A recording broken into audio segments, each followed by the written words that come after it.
The Science of Getting Rich by W. D. Wattles. Chapter 11. Acting in a Certain Way.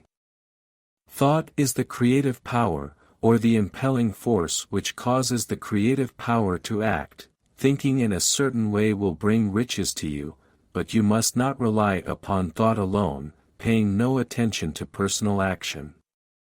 That is the rock upon which many otherwise scientific metaphysical thinkers meet shipwreck: the failure to connect thought with personal action.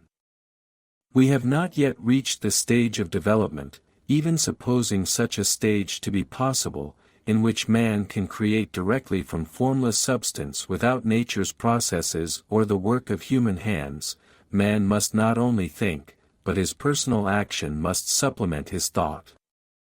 By thought you can cause the gold in the hearts of the mountains to be impelled toward you, but it will not mine itself, refine itself, coin itself into double eagles, and come rolling along the road seeking its way into your pocket. Under the impelling power of the Supreme Spirit, men's affairs will be so ordered that someone will be led to mine the gold for you.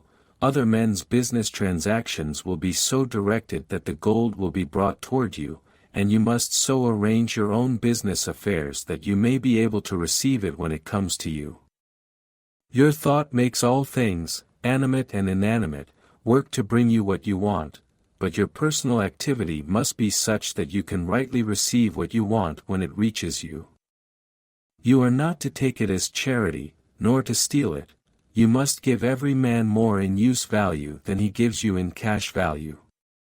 The scientific use of thought consists in forming a clear and distinct mental image of what you want, in holding fast to the purpose to get what you want, and in realizing with grateful faith that you do get what you want.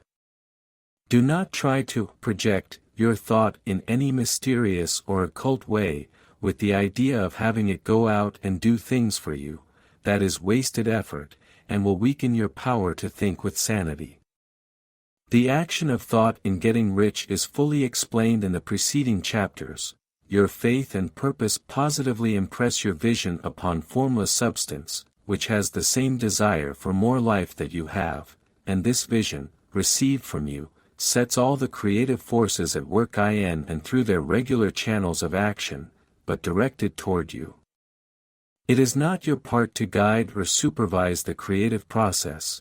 All you have to do with that is to retain your vision, stick to your purpose, and maintain your faith and gratitude.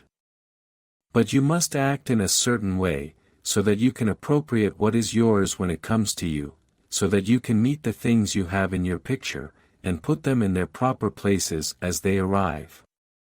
You can readily see the truth of this. When things reach you, they will be in the hands of other men, who will ask an equivalent for them. And you can only get what is yours by giving the other man what is his. Your pocketbook is not going to be transformed into a Fortunatus's purse, which shall be always full of money without effort on your part. This is the crucial point in the science of getting rich, right here, where thought and personal action must be combined. There are very many people who, consciously or unconsciously, set the creative forces in action by the strength and persistence of their desires, but who remain poor because they do not provide for the reception of the thing they want when it comes. By thought, the thing you want is brought to you, by action you receive it. Whatever your action is to be, it is evident that you must act now. You cannot act in the past, and it is essential to the clearness of your mental vision that you dismiss the past from your mind. You cannot act in the future, for the future is not here yet. And you cannot tell how you will want to act in any future contingency until that contingency has arrived. Because you are not in the right business, or the right environment now, do not think that you must postpone action until you get into the right business or environment. And do not spend time in the present taking thought as to the best course in possible future emergencies. Have faith in your ability to meet any emergency when it arrives. If you act in the present with your mind on the future, your present action will be with a divided mind, and will not be effective. Put your whole mind into present action. Do not give your creative impulse to original substance, and then sit down and wait for results. If you do, you will never get them. Act now. There is never any time but now, and there never will be any time but now. If you are ever to begin to make ready for the reception of what you want, you must begin now. And your action, whatever it is, must most likely be in your present business or employment, and must be upon the persons and things in your present environment.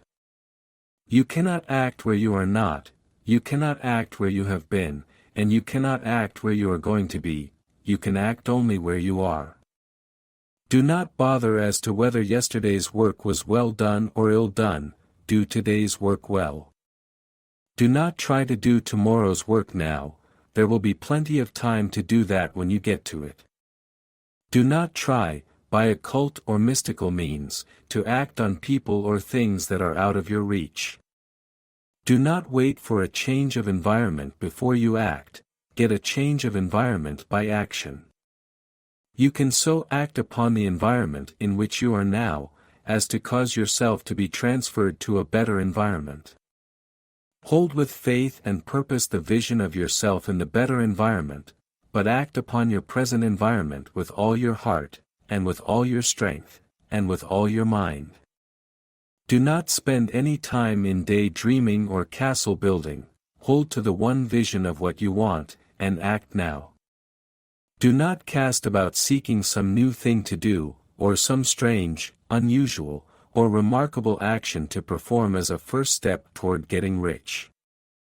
It is probable that your actions, at least for some time to come, will be those you have been performing for some time past, but you are to begin now to perform these actions in a certain way, which will surely make you rich.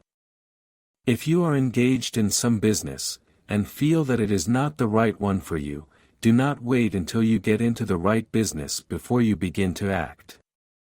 Do not feel discouraged, or sit down and lament because you are misplaced. No man was ever so misplaced but that he could find the right place, and no man ever became so involved in the wrong business but that he could get into the right business.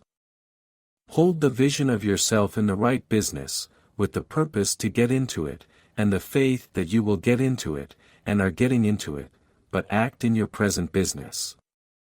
Use your present business as the means of getting a better one, and use your present environment as the means of getting into a better one. Your vision of the right business, if held with faith and purpose, will cause the Supreme to move the right business toward you, and your action, if performed in a certain way, will cause you to move toward the business. If you are an employee, or wage earner, and feel that you must change places in order to get what you want, do not project your thought into space and rely upon it to get you another job. It will probably fail to do so. Hold the vision of yourself in the job you want, while you act with faith and purpose on the job you have, and you will certainly get the job you want. Your vision and faith will set the creative force in motion to bring it toward you, and your action will cause the forces in your own environment to move you toward the place you want. In closing this chapter, we will add another statement to our syllabus. There is a thinking stuff from which all things are made, and which, in its original state, permeates, penetrates, and fills the interspaces of the universe. A thought, in this substance, produces the thing that is imaged by the thought. Man can form things in his thought, and, by impressing his thoughts upon formless substance, can cause the thing he thinks about to be created. In order to do this, man must pass from the competitive to the creative mind, he must form a clear mental picture of the things he wants, and hold this picture in his thoughts with the fixed purpose to get what he wants, and the unwavering faith that he does get what he wants, closing his mind to all that may tend to shake his purpose, dim his vision, or quench his faith. That he may receive what he wants when it comes, man must act now upon the people and things in his present environment.